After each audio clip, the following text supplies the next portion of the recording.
KP college Ahore की YouTube क्लासों में सभी विद्यार्थियों का मैं बड़े कोरोना तहे दिल से हार्दिक स्वागत करता हूँ।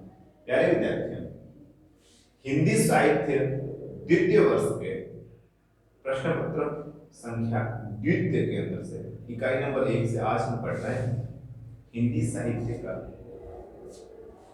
हिंदी का उद्गम और विकास, और उसके अंतर्गत से हम पढ़ेंगे शौर सैनी अपभ्रंश, जिससे हिंदी का निर्माण हुआ। पहले क्या था? वैदिक संस्कृत, फिर लौकिक संस्कृत आई, फिर धीरे धीरे परिवर्तन हुआ, पाली प्राकृत वगैरह ये भाषाएं आती गई, और उसके बाद में अपभ्रंश का जन्म हुआ। अपभ्रंश का अर्थ होता है बिगड़ा हुआ, धीरे धीरे चेंज होता हुआ, और उसके बाद में एक ऐसा परिवर्तन आया और जिसके अंदर धीरे धीरे हिंदी अलग अलग गुणों में बढ़ती गई। हिंदी आई और हिंदी के बाद धीरे धीरे बढ़ती गई। तो आज हम सीधा पढ़ते हैं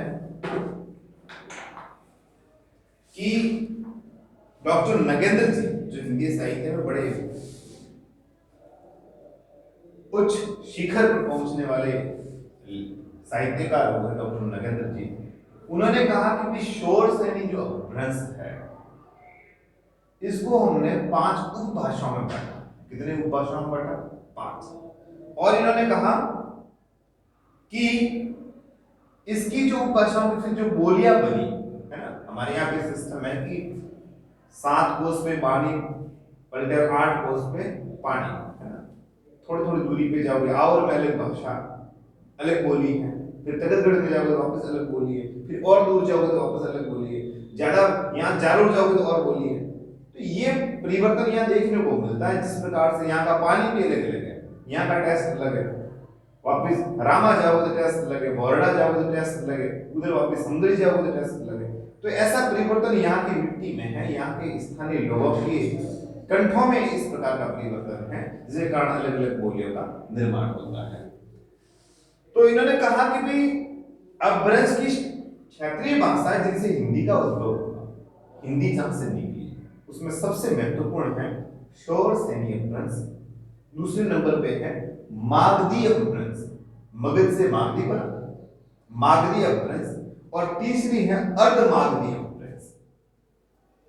तो उन दो को हम दरकिनार करके सीधे शौर सैनी अपभ्रंश पे आते हैं, जिसका हिंदी का रूप निखारने में बहुत ही बड़ा योगदान है। तो आज हम देखते हैं कि शौर सैनी अपभ्रंश की उपभाषाएं कौन कौन सी है, उपभाषाएं कौन सी है, फिर उन उपभाषाओं की वापस बोलियां कौन कौन सी है। ऐसा कहते हैं कि शौर सैनी अपभ्रंश की 5 उपभाषाएं हैं। जो पहली है पश्चिमी हिंदी, द्वितीय है वो है पूर्वी हिंदी, तीसरी है वो राजस्थानी, चौथी है वो पहाड़ी, और 5वीं है वो बिहारी। यहाँ इस प्रकार की हिंदियां, ठीक, उपभाषा हो गई, उप यानी द्वितीय नंबर की। फिर इन भाषाओं के अंतर्गत बोलियां आ गई। पहली है खड़ी बोली, जिसको हम कौरवी भी कहते हैं, द्वितीय है जो ब्रज भाषा, तीसरी है बुंदेली, चौथी है हरियाणवी, जिसको बांगुल कहा जाता है, और 5वीं है कन्नौजी। इसी के अंतर्गत हम देखें तो पूर्वी हिंदी जो भाषा है उसके अंतर्गत है अवधी, जो अवध प्रदेश के आसपास है, अयोध्या के आसपास है, बघेली, छत्तीसगढ़ी। फिर हम बात करें राजस्थानी की, तो राजस्थानी में रूप अलग अलग देखने को मिलता है। यहाँ पर हिंदी साहित्य के इतिहास के अंतर्गत ऑथेंटिक रूप से डॉक्टर नगेंद्र जी को सिलेक्ट करके उनके रूप को यहाँ पे दर्शाया गया। उन्होंने लिखा है कि मारवाड़ी, जयपुरी, मेवाती और मालवी। कहीं कहीं पर मेवाड़ी भी आ रहा है, ठीक है। तो ये 4 से 5 हो जाते हैं। फिर पहाड़ी में हो जाएगा, पहाड़ से पहाड़ी बना, पश्चिमी पहाड़ी, मध्यवर्ती पहाड़ी और कुमाऊं, और अंत में है बिहारी, मैथिली, मगही और भोजपुरी। तो इसको थोड़ा सा विस्तृत रूप देकर के हम पढ़ने की कोशिश करते हैं, समझने की कोशिश करते हैं कि शौर सैनी जो अपभ्रंश है उसके अंदर की जो उपभाषाएं है उनका क्षेत्र विस्तार कितना है, वो कहां तक जा रही है, कितना क्षेत्र विस्तार है, और उनकी जो बोलियां हैं उन बोलियों का जो दायरा है उन जो बोलियों का दायरा है वो बोलियां कहां तक चल पा रही हैं उसको हम देखने की कोशिश करें। ठीक है साहब। तो अब हम देखते हैं कि जो पश्चिमी हिंदी है उस पश्चिमी हिंदी को देखने की कोशिश करते हैं कि शोर सैनी के अंतर्गत एक पश्चिमी हिंदी है। तो मेरे प्यारे विद्यार्थियों समझने की कोशिश करो कि दो पार्ट है। एक तो हो जाएगा उत्तर, दक्षिण, पूर्व और पश्चिम। अगर इस प्रकार से देखें तो पश्चिमी हिंदी यानी भारत का, अगर हम ये हल्का सा यूं ही मैप बना के देखें, ठीक है साहब सही नहीं बना है पर भारत हमारे दिल में है। तो इस वाले एरिया में जो पश्चिम का क्षेत्र है, पश्चिम जिस एरिया को घेरता है उस एरिया में, उस क्षेत्र में जो उपभाषाएं हैं वो पश्चिमी हिंदी नाम से तैयार है यहाँ पे। और उसी की जो बोलियां हैं उसके नाम हैं, पहली है वो है खड़ी बोली। कौन सी है? खड़ी बोली। खड़ी बोली का मतलब यूं नहीं कि वो खड़ी है यहां हाथ देकर, नहीं, उसको खड़ी बोली कहते हैं। क्या दादा, क्या हाल तेरा ना, वो थोड़ा। और यही जो है मानक भी बोलते हैं इसको। इन सब के अंतर्गत अगर मानक हिंदी की बात आएगी तो खड़ी बोली को सिलेक्ट किया जाता है। किसको किया जाता है? खड़ी बोली को। और खड़ी बोली का नाम कौरवी भी है। कौरवी नाम इसलिए है क्योंकि ये कुरु प्रदेश के आसपास की बोली है, इसलिए इसको कौरवी भी कहते हैं।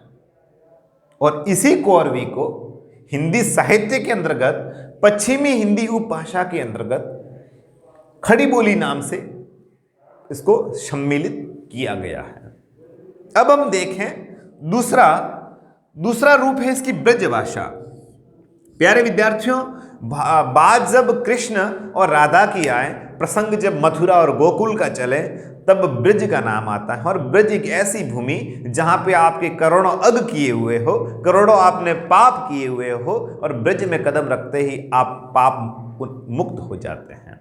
वही ब्रज भूमि जहां पे भगवान श्री कृष्ण ने बहुत रास किया, और वही कौरवी, वही प्रदेश जहां पर भगवान श्री कृष्ण ने दर्शन का विषय देकर के अर्जुन को समझाया कि हे अर्जुन, अगर धर्म के नाम पर लड़ाई करनी होती हो तो ये नहीं देखा जाता कि सामने कौन है, परिवार से है या दूसरा है। अगर वो अधर्म कर रहा है तो चाहे वो आपके परिवार का सदस्य हो, उसको संहार करते आपको देर नहीं करनी चाहिए। उसी भगवान श्री कृष्ण की बात करते हैं कि उन्हीं कृष्ण की देवभूमि ब्रज, और वहां पर ब्रज भाषा चलती है। और ब्रज का क्षेत्र ज्यादा विशाल न होते हुए तथापि विशाल है। बहुत से भारतीय जिनके कंठों में ब्रज बजती है। और हिंदी साहित्य की धरोहर को अगर देखा जाए तो एक और डिंगल है तो एक और पिंगल है, और पिंगल के कण कण शब्द शब्द में आपको ब्रज की महक देखने को मिलती है। चाहे वो तुलसीदास जी का साहित्य हो, चाहे वो मीरा का साहित्य हो, वहां पे आपको ब्रज देखने को मिलेगी। और सूरदास की शैली के अंदर, सूरदास के शब्दों के अंदर ब्रज की महक है, ब्रज की वो गंध है कि पढ़ने वाला साहित्यकार और पढ़ने वाला पाठक भाव विभोर हो जाता है कि उन्होंने कितना मनमोहक रूप से श्री कृष्ण की बारीकियों का अपने शब्दों के माध्यम से वर्णन किया है। वही ब्रज जिसको सुनते ही गोपियां अपना सारा काम काज छोड़ करके ये देखने के लिए आती हैं कि भगवान श्री कृष्ण आ गए हैं। उसी ब्रज की बात कर रहे हैं। तो इसका जो दायरा है राजस्थान की सटती सीमा से मथुरा की ओर, भरतपुर, सामान्यतः भरतपुर, धौलपुर, इस एरिया में राजस्थान के 2 जिले ऐसे हैं जहां पे ब्रज सुनाई देगी आपको। का एगो बाया कछु भयो ना भयो, का कछु काम चेके कछु भयो ना भयो, इस प्रकार की महक। और ये ब्रज का साहित्य है और अपने आप में अनोखा है। उस ब्रज की बात करते हैं। इसी के अंतर्गत बुंदेली है, एक बुंदेली बोली जो बुंदेलखंड के आसपास में, बुंदेलखंड के आसपास में चलने वाली। फिर है हरियाणवी, हरियाणा से हरियाणवी बना। तो हरियाणा के आसपास में जो थोड़ी, हालांकि वो सामान्य सही ढंग से बात कर रहा है, फिर भी ऐसा लगता है कि थोड़ा कड़वा बोल रहा है। क्या भाई तन्ने हो जा, तन्ने परे हो जा, तो वो ऐसा भी तो बोल सकता है भाई थोड़ा उधर हो जा, है ना। पर उनकी बोली में इस प्रकार से ही ट्रेनिंग है कि वो इसी प्रकार से बोलते हैं। वो हरियाणा की जो बोली है उसी को भी, उसको भी पश्चिमी हिंदी के दायरे के अंतर्गत सम्मिलित किया जाता है। फिर है, और इसी हरियाणवी को बांगरू कहा जाता है। बांगरू इसलिए कहा जाता है क्योंकि बांगर प्रदेश का कुछ हिस्सा है जो इसके अंतर्गत सम्मिलित है। फिर है अंतिम में कन्नौजी। कन्नौज का जो क्षेत्र है, कन्नौज के क्षेत्र में जो बोली जाने वाली बोली है जिसको इसके अंतर्गत शामिल कर दिया जाता है। वो लिखे दिया किताब में वही है सिर्फ। दूसरे नंबर पे अब हम देखें तो दूसरे नंबर पे आएगा पूर्वी हिंदी। पूर्वी हिंदी जो चल रही है, जो शोर शैनी अपभ्रंश के अंतर्गत उपभाषाएं आ रही है मेरे प्यारे विद्यार्थियों, देखो बिल्कुल सरल है।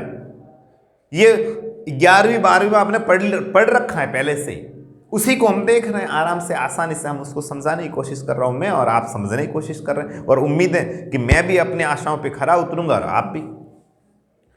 शोर सैनी उपभाषा के अंतर्गत पश्चिमी हिंदी को हमने पढ़ा।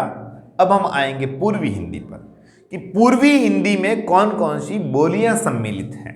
पहली है अवधी। अब इधर का भाग तो हो गया था, इधर का तो हो गया था पश्चिमी, इधर का हो जाएगा पूर्वी भारत, है ना।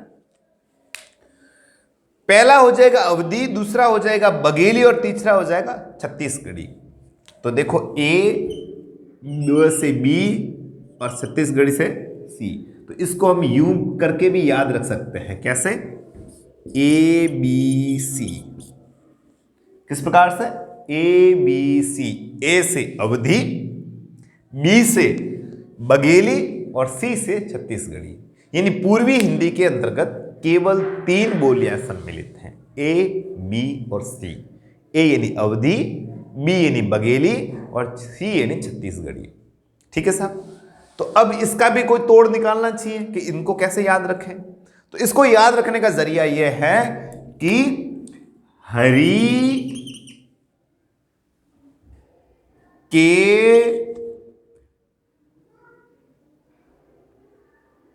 हरि के बाग में बुंदेली खड़ी, है ना। इस प्रकार से एक ट्रिक बनाते हैं, हरि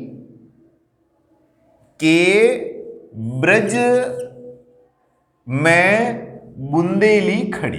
ठीक है साहब। देखो किस प्रकार से बनाई ट्रिक। हरि के बाग में, हरि यानी हरियाणवी, हरि के ब्रज में यानी ब्रज यानी ब्रज भाषा, हरि के ब्रज में बुंदेली, के यानी कन्नौजी, बी यानी बुंदेली और खड़ी का मतलब खड़ी बोली, कौरवी। इतना आसान तरीका है कि आप इसको इस प्रकार से ये सूत्र यहां पे लिख सकते हैं कि मैं यहां पे पेन से लिखने की कोशिश, उस ब्लैक मार्कर से लिखने की कोशिश कर रहा हूं। हरि के ब्रज में बुंदेली खड़ी। एक हरि यानी हरियाणवी, के यानी कन्नौजी, ब्रज यानी ब्रज, बुंदेली यानी बुंदेली और खड़ी यानी खड़ी बोली। 5 हो गई। तो ये सूत्र है, आपको याद रखना, जिससे पता चल जाएगा और डेफिनेटली सवाल आएगा आपके दिमाग में। अगर कचरा हो तो निकाल देना। यहां से जब हम साहित्य की बात करते हैं, जब हम विकास और उद्भव की बात करते हैं, तो यहां से प्रश्न बनना निश्चित है। तो पश्चिमी हिंदी के अंतर्गत ये वाला सूत्र आप याद रख लीजिए, हरि के ब्रज में बुंदेली खड़ी। हरि यानी हरियाणवी, जिसको हम बांगरू बोलते हैं, के यानी कन्नौजी, ब्रज यानी ब्रज भाषा, बुंदेली यानी बुंदेली और खड़ी बोली यानी कौरवी, जिसका उपनाम है। अब हम बात करते हैं पूर्वी हिंदी के अंतर्गत सम्मिलित होने वाली बोलियां। तो पहली है अवधी, जो अवध प्रदेश के आसपास में, जो अयोध्या के आसपास में चल रही हैं, जिसको हम पूर्वी हिंदी के अंतर्गत सम्मिलित करेंगे, शामिल करेंगे, अवधि। अवध से अवधि बना। और एक और है युग्म शब्द है ये। अवधि का मतलब तो होता है समय, और इस अवधि का मतलब होता है भाषा। तो ये देख लो, यहां मिल रही अवधि। दूसरी है बघेली, बघेल खंड के आसपास में। बघेल खंड का जो आसपास का क्षेत्र है, मध्य प्रदेश के आसपास, छत्तीसगढ़ की, झारखंड की, इस वाले एरिया में जो चलती है जो बोली, पूर्वी हिंदी की एक बोली चलती है जिसको हम बघेली बोलते हैं। क्या बोलते हैं? बघेली। और अंत में इसी के अंतर्गत जो शामिल है, जिसका नाम है छत्तीसगढ़ी। छत्तीसगढ़ के आसपास में बोली जाने वाली जो एक बोली है, जिसको हम छत्तीसगढ़ी कहेंगे, जो पूर्वी हिंदी के अंतर्गत शामिल है, जो शोरसनी अपभ्रंश की उपभाषा है, जहां से हिंदी का उद्भव और विकास हुआ। तो इसको याद रखने का तरीका है कि हम इसको बोलेंगे अवधी, बघेली, छत्तीसगढ़ी, और इसको बोल सकते हैं ABC। क्या बोल सकते हैं? ABC। अब हम बात आई राजस्थान की, कि राजस्थान ने हिंदी को किस तरह से पुश किया, कहां से हिंदी की धारा, हिंदी का सोता छूटा। तो देखते हैं कि राजस्थानी के अंतर्गत पहली है मारवाड़ी। मारवाड़ एक ऐसा सूबा जिसका नाम पूरे भारत में अलग ही पहचान रखता था। एक ऐसी धरोहर, ऐसी थाती के नाम आते ही एक अपनी रग रग खोल उठती है मारवाड़। और मारवाड़ को कौन नहीं जानता? अगर कोई मारवाड़ को नहीं जानता है तो शायद उसने राजस्थान को कभी ना तो देखा है, ना कभी सुना है, ना कभी पढ़ा है। मारवाड़ जोधपुर, बाड़मेर, जैसलमेर, मुख्यतः जालोर का कुछ हिस्सा पाली का, कुछ हिस्सा नागौर का, इस तरह से मिलकर के ये सूबा बनता है मारवाड़, जहां से मारवाड़ी निकलती है ना। पधारो सा, आओ सा, बैठो सा, जिमो सा, जहां के शब्द के साथ में सा जुड़ता है और हमारी संस्कृति, हमारी पहचान को मेहमान के सामने बखान करता है कि जरूर ये मारवाड़ से होगा साहब, और जरूर ये मारवाड़ी है। और मारवाड़ी अपने आप में कहलाना एक फक्र का विषय है। आगे चलते हैं जयपुरी। जयपुरी वह भाषा जो जयपुर के आसपास में चलती है। जयपुर कुछ दौसा का भाग, कुछ भाग हैं जो टोंक का आ जाता है, और इस वाले जो एरिया में चलने वाली जो भाषा है जिसको जयपुरी कहते हैं। और इसी का अगर हम दूसरा नाम देखें तो इसको ढूंढानी कहा जाता है। ढूंढाड़ प्रदेश की जो बोली जिसको हम ढूंढानी कहते हैं, और उसी को हम यहाँ जयपुरी कहेंगे। अगली है मेवाती। मेवात प्रदेश, जहां पर ऐसे संत और संप्रदाय के लोग पैदा हुए जिन्होंने अपने प्रदेश की एक अलग पहचान दिलाई। मेवात जो अलवर के आसपास का क्षेत्र, जहां से मेवाती निकल कर आई, जिसने हिंदी को एक अलग ही गति प्रदान की। अगली बार देखें तो मालवी, मालवा से मालवी बना। और मालवा का बेहद बखान सुनना है तो आप एक हमारे भाई लोग हैं देवासी, रेबारी, मालधारी, रायका, अलग अलग नामों से जिनको जाना जाता है, उनसे पूछिए कि मालवा क्या है।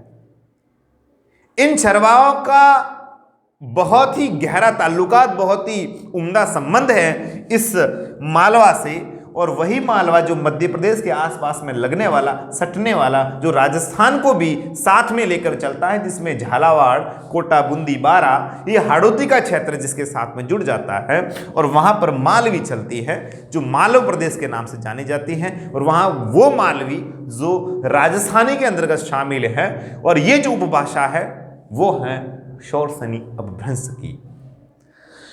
आगे हम बात करते हैं पहाड़ी, और बात आती है जब देश के जीत की, ऐतिहासिक विजयों की, उसमें पहाड़ी क्षेत्र है जिसका बहुत ही उम्दा योगदान है। हम उनके ऋणी हैं कि पहाड़ में रहने वाले गढ़वालों ने, रहने वाले कुमाऊओं ने, रहने वाले गोरखों ने अपने देश को एक मजबूती प्रदान की है। इसलिए याद रखो, आज भी सेना के अंदर जब भर्ती होती है तो गोरखा रेजिमेंट के हाइट अगर कम भी है तो भी उनको लिया जाता है, क्योंकि वो देश के नाम पर कभी गद्दारी नहीं करते। हालांकि सेना को मैं सलाम करता हूँ, सेना का कोई सैनिक गद्दारी नहीं करता। बाकी डिपार्टमेंट से तो मुझे हाय तौबा करता हूँ उनको, बाकी सेना से मुझे बेहद लगाव है, बहुत प्यार है। मेरे काफ़ी सारे मित्र हैं जो सेना में हैं, उनको दिल से शुक्रिया। तो उनमें एक अलग पहचान गोरखा रेजिमेंट की है जो पहाड़ से बिलोंग करते हैं, और उन्हीं पहाड़ी के अंतर्गत एक है पश्चिमी पहाड़ी, जो पश्चिमी क्षेत्र से, जैसे अगर हम देखें तो हिमालय वाला ये जो पार्ट है, इधर वाला जो पश्चिम वाला पार्ट है, यहां से पश्चिमी पहाड़ी निकली। मध्यवर्ती पहाड़ी, अगर हिमालय ऐसा कहते हैं चापाकार है, यहां पर मध्यवर्ती, और यहां का जो पार्ट है यहां पर जो कुमायूं, और इन तीनों से पहाड़ी उपभाषा बनी जो हिंदी के उद्गम और विकास में एक महत्वपूर्ण भूमिका अदा करता है। इसको हम बोल सकते हैं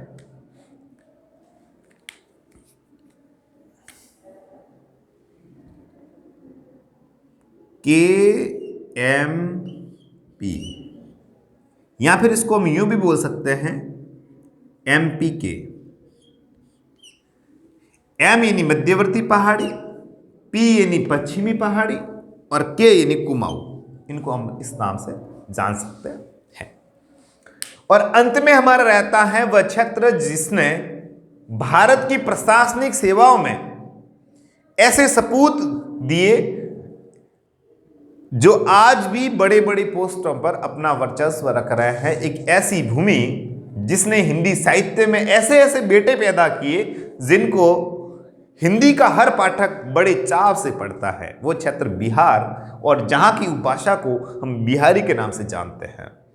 और उसके अंतर्गत 3 बोलियां सम्मिलित हैं। पहली है मैथिली, मिथिला से बना शब्द है मैथिली।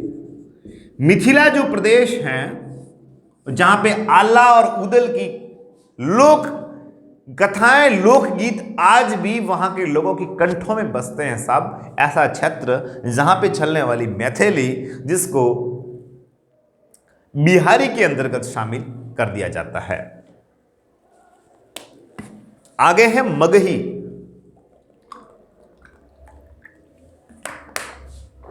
मगही जो बोली है वो मगहर के आसपास की है। मगहर से बना एक शब्द है जिससे मगही बन गया, उस क्षेत्र की विशेषताओं को लेकर के प्रकट करता है। मगही मगहर के आसपास का। ये जो बिहारी हैं ये बिहार प्रदेश से है। अब बिहार प्रदेश को अलग अलग 3 भागों में डिवाइड किया। पहला उसमें मिथिला से मैथिली बना, मैथिली भाषा, और विद्यापति को मैथिली भाषा का सम्राट कहा जाता है, मैथिली बोली का किंग कहा जाता है विद्यापति को। और विद्यापति की पदावलियां पढ़िए साहब, आप भावी बोर हो जाओगे। आप तो हिंदी साहित्य के विद्यार्थी, इन सबको आपको पढ़ना पड़ेगा, और दिल से पढ़िए, चाव से पढ़िए।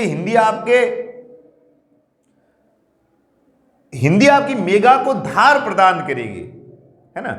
ये जो डिग्रियां है ना साहब, ये डिग्रियां तो केवल आपके खर्चों की रसीदें मात्र है। असली तालीम तो क्या है, आपके शब्द बयां करते हैं, आपका ज्ञान बयां करता है ना। गोले भरना, ABCD भर देना और नौकरी लग जाना वो एक अलग बात है। ज्ञान क्या है वो मायने रखता है कि आपके अंदर मुद्दा कितना, मादा कितना आपका, तब पता चलता है। वो तो किस्मत आपकी अच्छी है साहब, लग गए। मैं किसी का पर्टिकुलर नाम लेके नहीं कह रहा हूं कि हो सकता है आपने अच्छा रटा होगा, अच्छा पढ़ा होगा और आप लग गए। मादा क्या है वो समझाइए तब पता चले। खैर चलते हैं आगे। दूसरा है मैथिली, पहली है मैथिली, दूसरी है मगही, और तीसरी है भोजपुरी। भोजपुरी जहाँ की फिल्में अपना एक अलग रौनक रखती हैं, जहाँ की फिल्मों को बड़ा सम्मान की दृष्टि से देखा जाता है, और जहाँ की बोली को, भोजपुरी की बोली को एक अलग ही पहचान मिली है। वहाँ पे एक कलाकार बने हैं मनोज जी। किस नाम से? मनोज कुमार नाम से एक कलाकार बने हैं जिन्होंने भोजपुरी को शीर्ष पर पहचान दिलवाई। और उसी भोजपुरी की बात हम करेंगे बिहारी उपभाषा में। वही भोजपुरी बिहारी उपभाषा में सम्मिलित है। तो बिहारी उपभाषा में जो सम्मिलित है, इसी बिहारी में जो सम्मिलित है यही भोजपुरी है, जिस भोजपुरी ने अपना एक अलग ही रंग रूप रखा और जिसने अपने फिल्मी कैरियर में एक अलग पहचान दिलवाई। और उसी भोजपुरी को हम बिहारी उपभाषा के अंतर्गत जोड़ेंगे और वापस से एक बार चलते हैं कि पश्चिमी हिंदी के अंतर्गत आ जाएगी हरि के ब्रज में बुंदेली खड़ी, हरियाणवी, फिर आ जाएगी कन्नौजी, फिर आ जाएगी ब्रज, फिर आ जाएगा बुंदेली, बुंदेलखंड के आसपास का क्षेत्र, फिर आ जाएगा खड़ी बोली, है ना। अब बात करेंगे पूर्वी हिंदी की, जिसमें ABC अवधी, बघेली और छत्तीसगढ़ी, राजस्थानी में मारवाड़ी, जयपुरी, मेवाती और मालवी, पहाड़ी में पश्चिमी पहाड़ी, मध्यवर्ती पहाड़ी और कुमायूं, और बिहारी में मैथिली, मगही और भोजपुरी। आज इकाई नंबर 1 का ये जो पार्ट हमने पढ़ा, जो आप BA सेकेंड ईयर वालों के लिए बहुत बहुत बहुत ज़्यादा महत्वपूर्ण है और निश्चित है कि यहाँ से प्रश्न आएगा ही आएगा। तो आप इस वीडियो को बार बार देखिएगा। इस संबंध में कोई भी आपसे प्रश्न हो तो आप कॉलेज में आकर के या फिर कमेंट बॉक्स में जरूर बताइए। फिलहाल मैं भरत कोराना लेता हूँ आपसे विदा। शुक्रिया, शब्बा खैर।